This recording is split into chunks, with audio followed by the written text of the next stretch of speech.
Hi, I'm Rachel Dillon. And I'm Marcus Dillon. And this podcast is Who's Really the Boss, where we highlight the joys and challenges of running a business with your spouse or family. Our mission is to strengthen families and businesses by helping listeners avoid the mistakes we have made so they can lead and live happily ever after. All right, welcome back to Who's Really the Boss podcast. Well, hey, thanks for having me back on your podcast.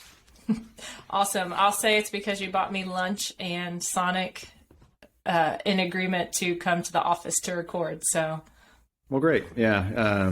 And you totally gave away free advertising for someone that's not sponsoring us yet, but we sponsor them a lot. So, yeah, Sonic, if you're out there listening, would love some free Route 44s sent our way. That would be awesome. Guaranteed the Dillons are your best customers for Sonic. So you probably don't want to give them anything for free. So. Yeah, so let's get back to it. We promised our listeners on the first episode, if you listened to our intro, if you made it through, you know that we are starting a new series called So You Want to Hire Your Spouse. And we have actually, as our first two episodes, a two-parter and going into things to consider before hiring a spouse. And just wanted to let everybody know that the reason that we know things to consider are probably because these are things we did not consider before deciding to work together. So I think that we tend to learn things the hard way and have now found it to be our calling to show people a better way of doing things. Sure. I think I like to call things experiments. And that gives us an easy out, or me an easy out, if the experiment doesn't go as planned. Experiments with family members, hiring decisions around spouses, siblings, parents, those are not easy experiments to unwind if they don't go right. So, yeah, it'll be a great conversation. I don't think anybody listened. Hopefully they did not listen to the first podcast. So hopefully this is where they're starting. This is their journey with us, Marcus and Rachel Dillon. Awesome. And so, Marcus, why don't you start with, first of all, what did we consider when we decided to work together? I think this will be a brief answer, but go ahead and share. What did we consider before I started working at Dillon CPAs? There were pain points that existed in our business at that time, really finding someone that could be present, show up daily, do some administrative work. Other than that, we just knew we had a need. And we knew that the business was somewhat stable at that time to allow for your jumping off point, your retirement from teaching. And it was definitely not much consideration going into it. That should have been. Yeah. So pretty funny that I had wanted to potentially leave teaching for a while until it came to the last year that I actually taught. I had received Teacher of the Year at my school the previous year, and then was honored to have student teachers in my class my whole last year. So I had a lot of help and was in a really, really good place with my teaching career, was doing great things, loving the kids. And then Marcus said, hey, if you ever were going to leave teaching, I need somebody at the office now. So that was really the considerations, was there was a need and I was a body to fill it. So.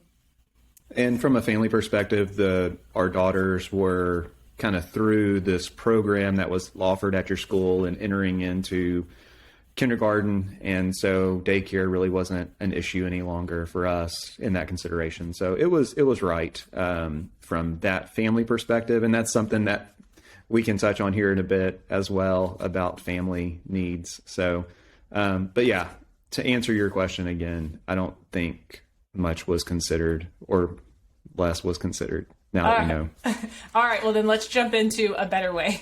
So if someone is wanting to hire a spouse or thinking through that might be a great option for them, the first thing that should be considered is definitely the need that you're trying to fill. And so this is something that we've been working on at Dillon CPAs, actually here 10 years after the fact of getting started, of what are the positions within the firm. And so Marcus, you want to talk a little bit about what we've been doing this year, what we should have done prior to me starting with Dillon CPAs, and really prior to probably most of the team members starting at Dillon CPAs?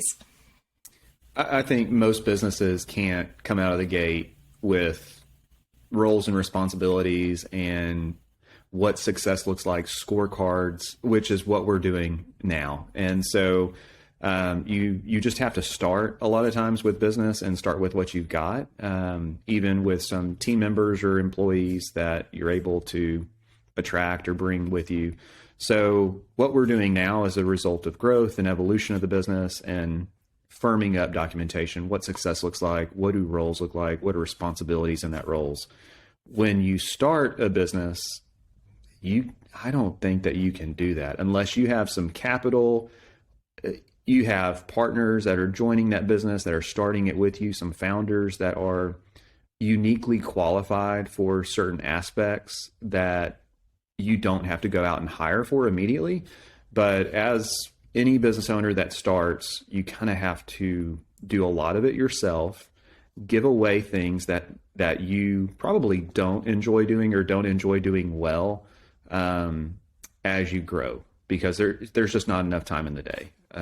So I think you brought up two good points. The first being, we're talking about people from all different business backgrounds. So maybe someone starting from the ground up, maybe someone who inherited a business that's already fully functional and has positions, maybe a position that is being vacated by somebody else, or a position that's being created. So two different things to consider there. And then the other one was evolution. So you mentioned evolution, and I think for sure that roles and responsibilities within an organization that's like a living document, because they're constantly evolving based on the team members' unique qualities, talents, that they're able to bring to that position, to the whole team, what they do best, what they do well. And then as needs of the business change, then their position may change, and then roles and responsibilities need to follow to align. Sure. Yeah. So once the role is defined, what would you say is defined, next? Right? The need is defined. I do think that there needs to be a little bit of thought, especially since if you're listening to this podcast, you're ahead of the game from where we were 8 years ago before I started. You're already pre-planning, which is huge. So so the need is there. You put a little bit of definition around what that need is, something in writing, hopefully. And then what would you say is next? It really, and I think you got offended when I said this, what other options exist? So I 100% got offended when, because you were very clear and quick to respond on the first thing when what to consider when hiring your spouse is what other options are available. Sure. Not eating those words yet at this point, but what other options exist? And we talk through this planning with clients a lot too, when they're looking at bringing on any new team member, whether they're related or not.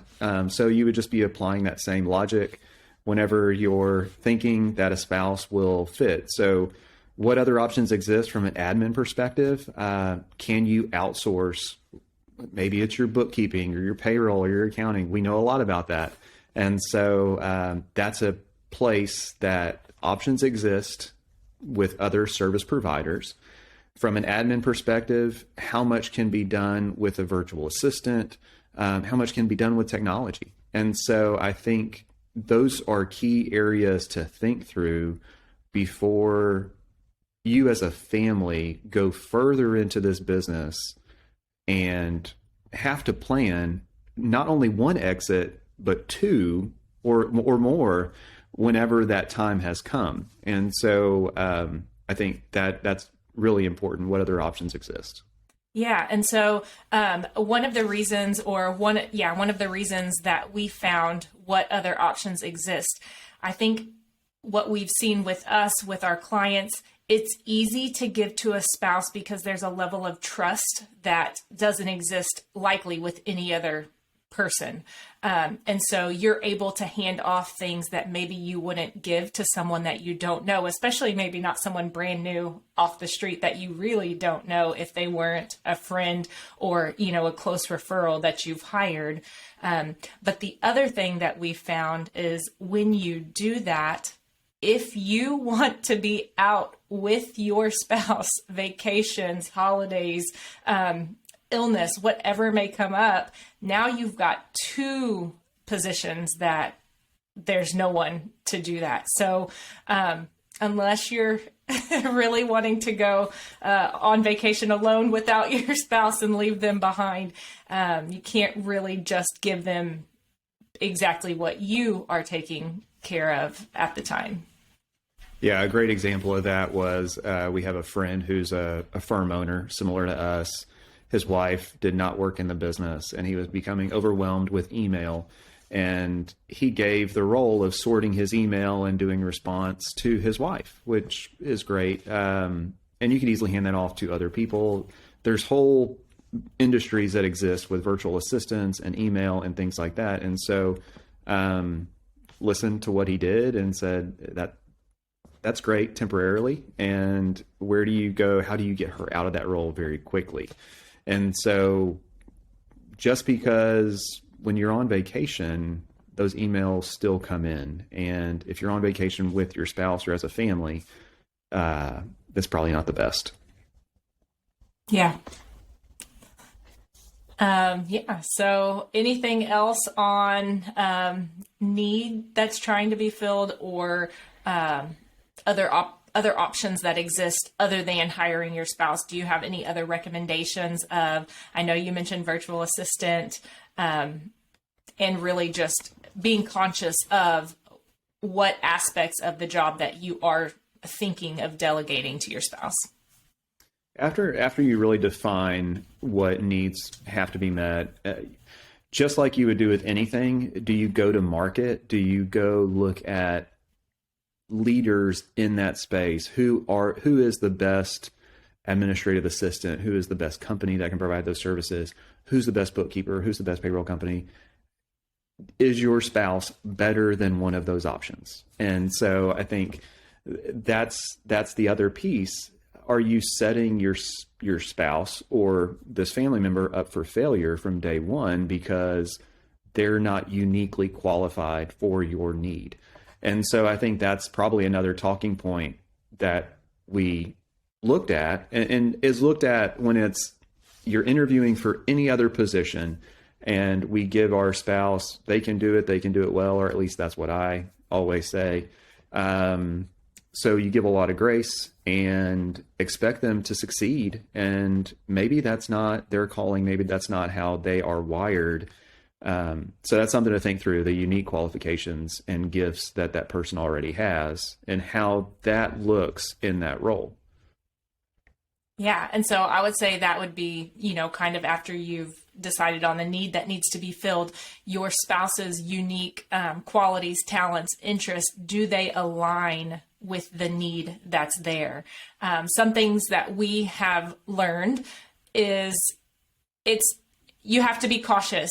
If you have a spouse who is a people pleaser or a very high achiever, they may be able to do any job very well, and in the beginning be able to do that job at a very high level. However, you run the risk of burnout or conflict just because that doesn't necessarily align with what they've been called to do or what they've uniquely been created to provide. Yeah, I think based on experience alone, you've done well in everything that kind of you've taken on over the years. And you really have to listen to those pain points where you're stretching that other person and it really is not fun anymore. And, there were certain aspects of our business that you did not enjoy. And those are the ones that we had to take off for the sake of the business, for the sake of our marriage and our relationship and people around us too, because it was never intended for you to exit your responsibilities at school and come into something more stressful. And so I think over seasons of the business, that has definitely occurred. What maybe looks easy now because we've continued to shape what your role looks like and what you enjoy, people forget all the hard work that went into figuring out where your time is best spent. And so your role now fits you very well. And you love people, you love taking care of the team and clients.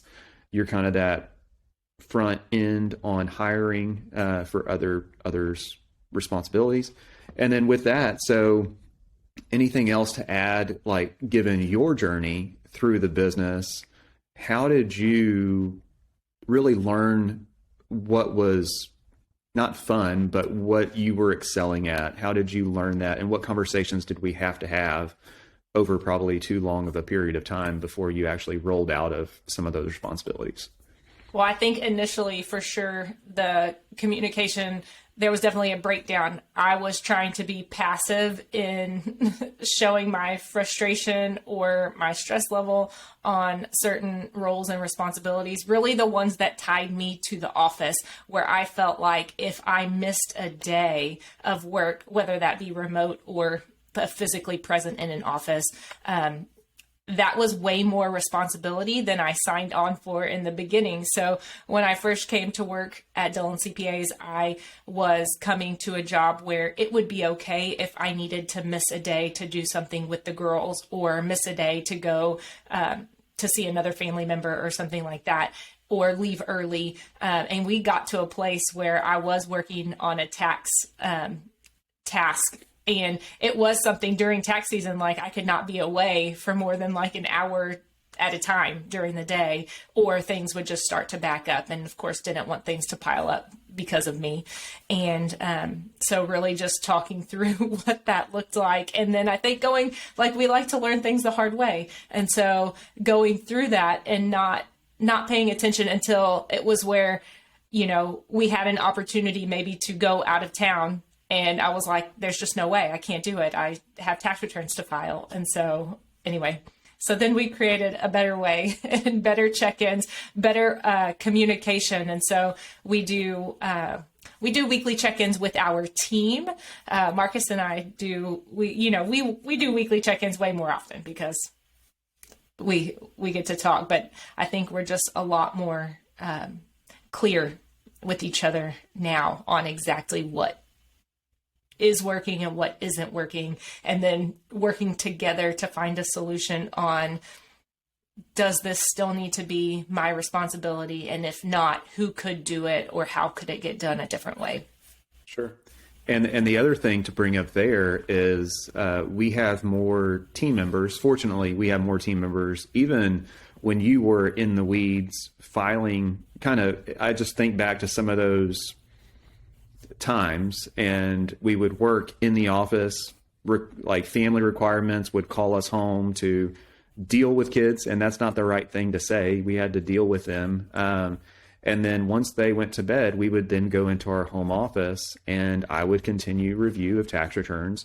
You would be that second leg, and you would push out tax returns and file tax returns and be that other side of it, responding to clients the whole time. My God, what a nasty, nasty life that was. And I think of all the late nights that were spent there in that season in that office, and just how things have changed now. But it wasn't just my time that you were taking on. It was all other team members. So it was not just direct communication with me, it was direct communication with others on the team. And you felt that you couldn't turn it off because you didn't want to let this employee down or this team member, because they were waiting on a response from you. And then the same other thing, clients are waiting on a response from you. other partners that maybe we have outside of those relationships, clients and team members. And so it does become very overwhelming. And that was what we never intended that from the very beginning. So it was a slow process, probably, to admit that we were wrong. And then how do you get to where you want to be? And ultimately, I think your role had to be replaced by 2 or 3 different people to actually get it to clearly defined roles and objectives and what success looked like. And just looking at what was the right balance for one person to take on. So once I had done that, then it was easy to say, oh no, one person should not be responsible for all of these tasks. This can easily be divided. And here's the division, and here's what each person should do.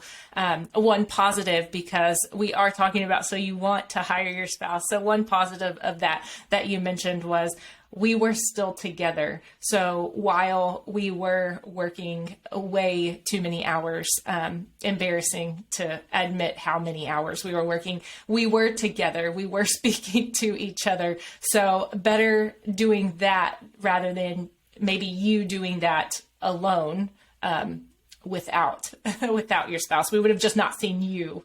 So it wouldn't have provided any more time for us as a couple or for us as a family. It would have just been, you wouldn't have been there. So correct. Based on previous experiences and previous roles that I've had with other offices, other seasons in our business, that may be the case. I think the other thing to consider before hiring your spouse is just the change in relationship, like as a whole, because conversations, once you do take that step, usually tend to go back towards business or office or, hey, did you follow up on this? Like or maybe that's just us. Maybe that's how I'm wired. But it's hard to turn off. So that's another thing to definitely consider before making that hiring decision, is the relationship definitely changes.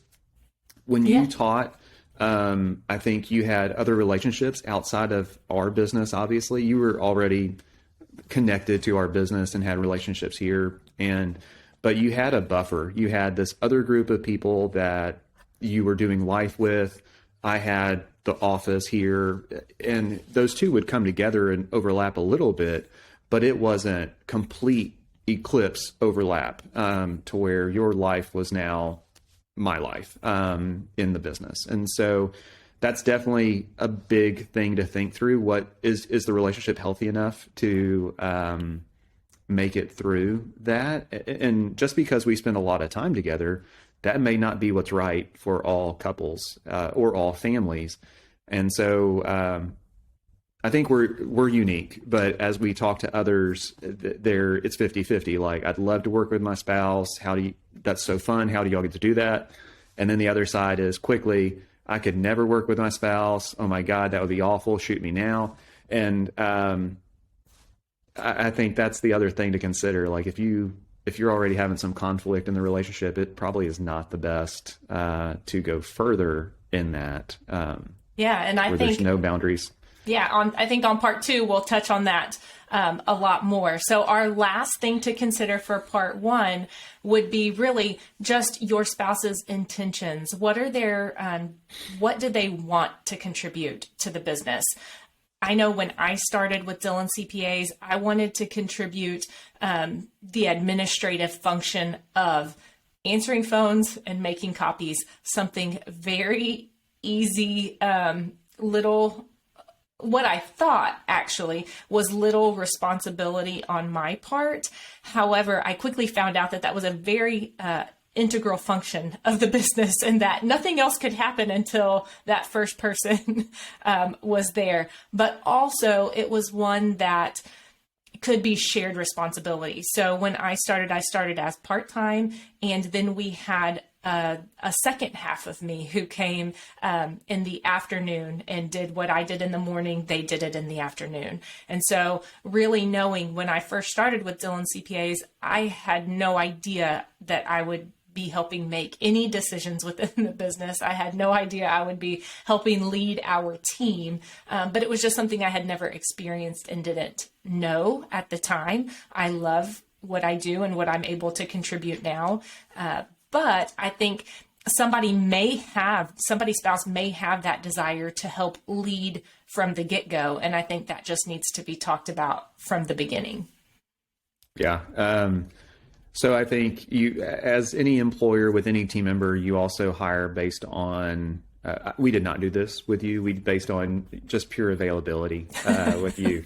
You were a warm body and you did really well, but you've been promoted within the ranks because of your talent. And so how you adapt to certain situations. And then you start to say, hey, I could have other people help me do copies or answer the phone, or, what am I best equipped to do within this organization?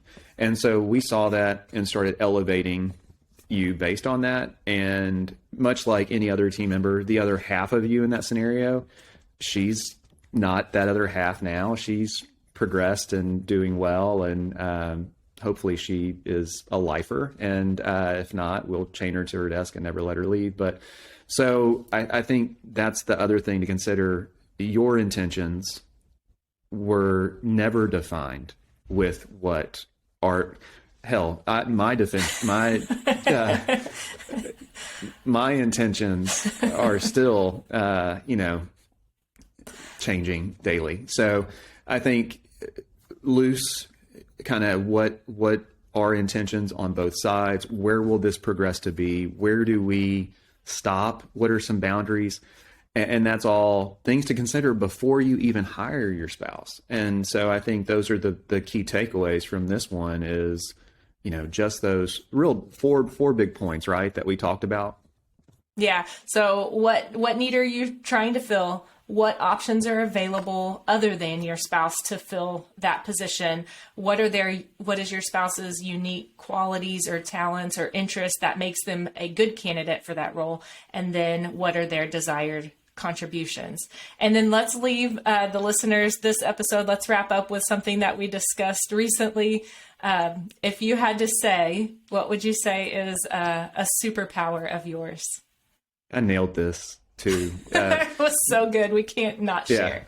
My superpower right now in life is delegation. And so if you're listening to this and you are attached to me, you're just shaking your head and probably saying some not so nice things under your breath, because I am the king of delegation right now, and kind of like Teflon, like it doesn't stick to me. Like,